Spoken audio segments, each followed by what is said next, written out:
So I wanted to make one more video utilizing the revolution tool, but this time I want to use the axis a little bit differently. So let's go ahead and go to create, new document, and let's call this document Sonic Ring.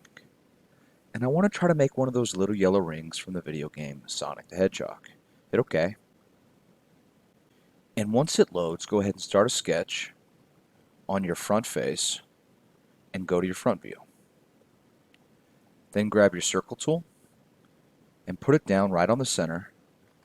Click, and let's give it a diameter of 1 inch. Then I want to grab my line tool, and instead of drawing my line right in the center of my circle, I'm actually going to draw it over here off to the left side. And I'm going to tell this to be, I don't know, 3 inches long. Then hit escape on my keyboard, and the length of this line doesn't actually matter, as we'll see in a little bit. Go ahead and click on this dot, and you can see we can move around this line. We can move it in the X direction, and we can move it in the Y direction. So this line is not fully constrained. And actually, I want to do it a little backwards. Before we fully constrain this sketch, let's go ahead and play with the revolution tool. So I'm going to go to finish sketch, and I'm going to go to my isometric view. And I'm going to find my revolve feature. I'm going to make sure I select my profile. Then I want to go down to axis and select my line for my axis. And you can see how it kind of makes this ring. And so if I change it from a full to a one direction, you can kind of see how the system works. The circle is revolving all the way around our axis. And so let's hit cancel.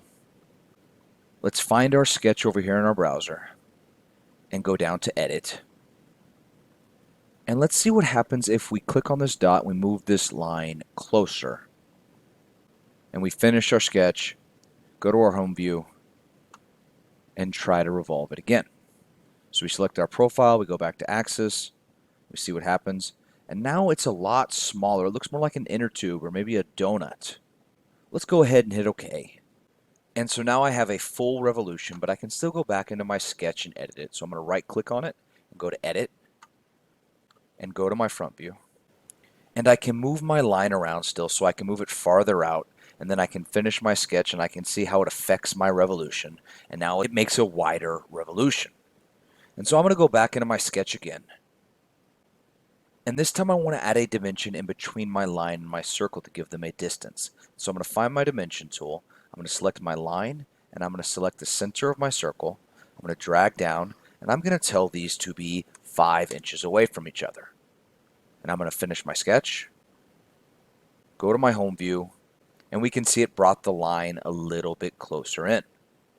And what if I don't like that dimension? Well, I can still go back and edit that sketch. I can right click and go to edit, and I can change this dimension of 5. Let me go to my front view.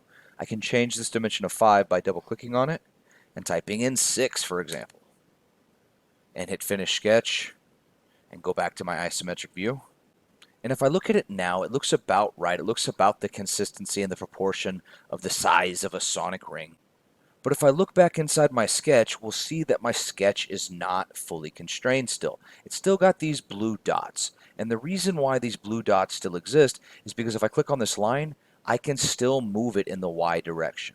I cannot change the length of this line, and I can't move this line left or right because it has a dimension of 6 inches from the circle. The only way I can change that is if I change this number. And so the only thing I can change without changing an actual dimension is where this line is. And if I just move it up and we hit finish sketch and we look at it, it doesn't actually change anything fundamentally about this ring. If we look at that axis, it's still in the same location in the X direction.